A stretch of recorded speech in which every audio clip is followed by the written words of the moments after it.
Your Majesty, about tomorrow's drills. Apologies, I did not mean to interrupt. It's fine, Ingrid. We had just finished. That was the leader of the Dusker forces, yes? What were you talking about?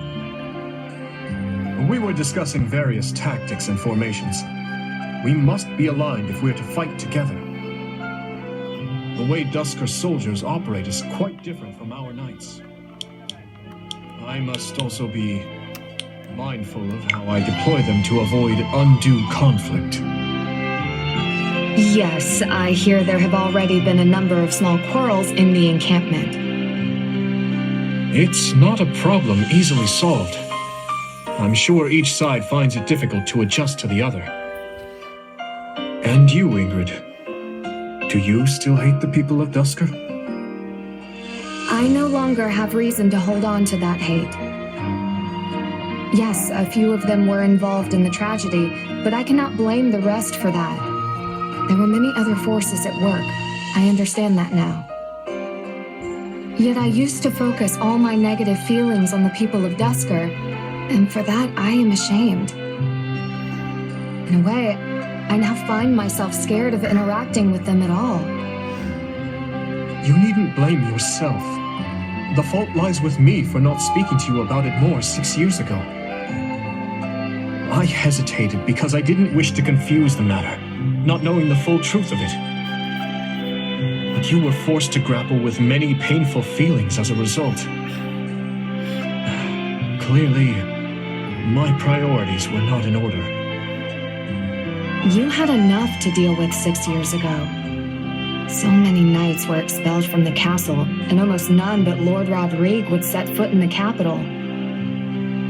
Even my father prevented me from going to see you. Yet, I still could have sought you out. And I had countless chances to discuss the matter at the academy.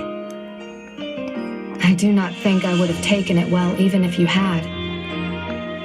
I was convinced that Glenn died saving you from irredeemable villains. I forced myself to believe that. If I hadn't, I fear I may have gone mad. I was in a similar position. But once I finally opened the lid on that box, I realized just how many were involved, including members of our own kingdom. In the end, I knew I had to reconcile with reality. And I must also accept the reality that stands before me now. We are allied with the people of Dusker, which means I can no longer avoid them. I have an idea. It may not help, but I'd like to take you somewhere.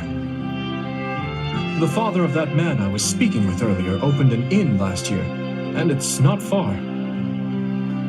Would you care to join me there for a meal? Word has it he's quite skilled at making all manner of food. Of course, if this is all too much and too soon, I understand. Not at all. I would love to accompany you. Though it shames me to admit it, I likely lack the courage to go alone. But with you at my side, I think I can take that first step. In that case, let us make haste. Oh, and this will be my treat, so keep your pocketbook shut tight.